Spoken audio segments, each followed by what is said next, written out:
Amen. Praise God. The highest praise, glory, honor, and worship to our loving Savior, Jesus Christ. And we give double respect to our beloved parents in the Lord.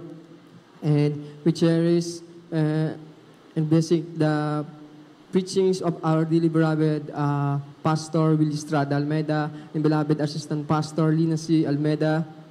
Sa kanya pong mga beloved Almeida children, magandang gabi na po sa inyo, sa preachers, workers, sa inyo po mga minamahal. Ako po lubos na nagpapasalamat sa mahal na Panginoong Jesus dahil nandito po ako ngayon sa harapan ninyo upang siya'y purihin, mga minamahal. Alam niyo po mga minamahal, nung wala pa po ako dito sa gawain ito, mga minamahal, na halos talagang mga minamahal na pasarap po ako dati sa buhay, mga minamahal, dahil po isa akong chef sa mga resto, mga minamahal, na talagang sa laki ng kinikita ko, mga minamahal, lahat ng kalayawan, mga minamahal, nagagawa ko po yun, mga minamahal, talagang sukdulan po, mga minamahal, yung pagsusugal ko, talagang pag-iinom ng alak, pambabae, ganyan po ang buhay ko noon, mga minamahal, hanggang sa mga minamahal nung talagang meron po ako dating mga minamahal kinakasama bilang kalibiin, mga minamahal.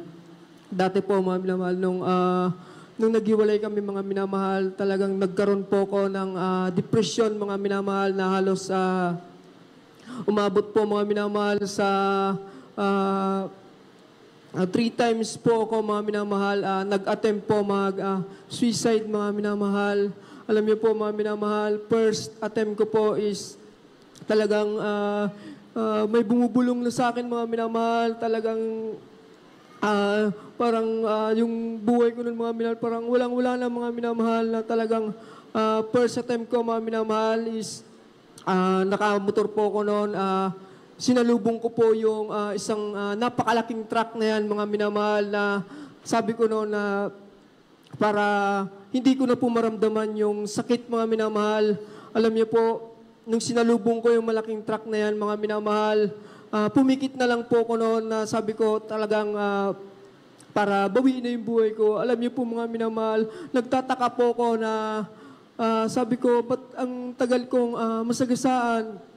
Alam niyo po, pagdilat ng mata ko, mga minamahal, wala na po yung truck na sinalubong ko, mga minamahal. Wala na rin pong sasakyan, kahit na ano po dun sa harap ko, mga minamahal. Kaya sabi ko, nasa na yung truck na sinalubong ko, hanggang sa sinabi ko, baka nagkataon lang po yun, hanggang sa hindi po ko umuwi ng bahay, mga minamahal, ng hindi po ko lango-lango sa alak, mga minamahal, dahil lahat po pag umuwi ko, naaalala ko yun, mga minamahal. Hanggang sa mga minamahal, kahit gutom na ako, talagang may bumubulong sa akin, bakit ka pa kakain, wala ka lang silbi, magpakamatay ka na. Alam niyo po, mga minamahal, second attempt ko po is nasa CR ako, mga minamahal. Talagang yung kaaway, mga minamahal, talagang grabe, pinupuso kong nauwi na yung buhay ko, hanggang sa nakita ko po yung isang malaking sunrocks na yan, mga minamahal, na talagang pag may sakit ka pala na depresyon, parang yung buhay mo walang-wala na, mga minamahal. Binuksan ko po yung malaking sunrocks na yan, mga minamahal. Tapos nung tutunggain ko na po yan, walang bigla pong may kumatok sa inuupahan kong bahay. Alam niyo po, nalapag ko na po pala yung sunrocks na yan. Pagbukas ko po ng pintuan, walang tao, wala ni kahit na ano doon sa may pintuan. Sabi ko, sino yung kumatok? Alam niyo po, mga minamahal, meron po palang purpose ang mahal na Panginoon sa akin.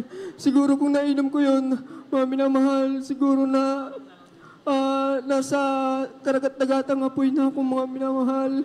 Hanggang sa meron po ako dati, mga minamahal, na small business noon. Talagang sa laki rin po ng kinikita noon.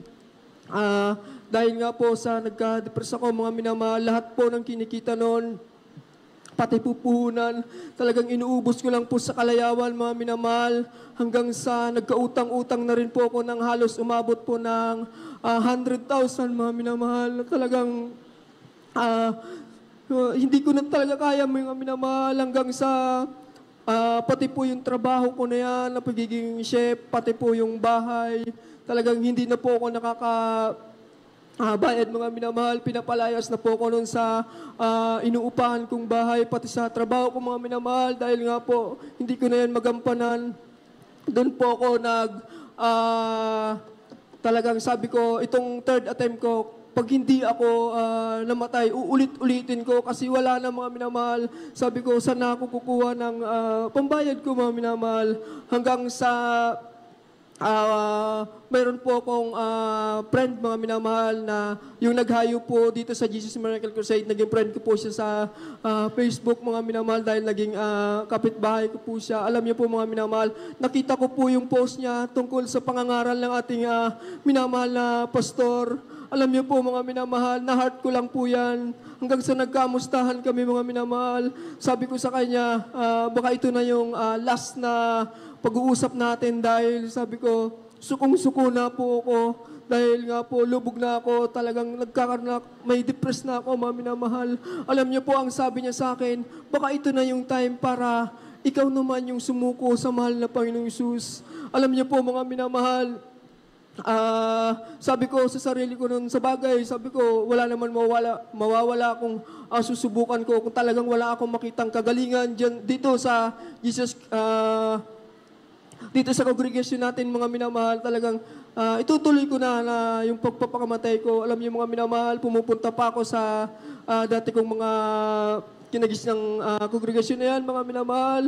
Lumuluhod po ko doon. Talagang sabi ko, kung talagang totoong Diyos ka dito at pagalingin mo ko. Alam niyo po mga minamahal, wala pong kalutasan yan. Pero mga minamahal, nung napunta po ako dito sa Jesus Miracle Crusade, mga minamahal, April year 2021, mga minamahal, nasa pintuan pa lang po ako nito mga minamahal. Alam niyo po, parang niyakap ako ng mahal na Panginoong Hesus na may malamig, mga minamahal.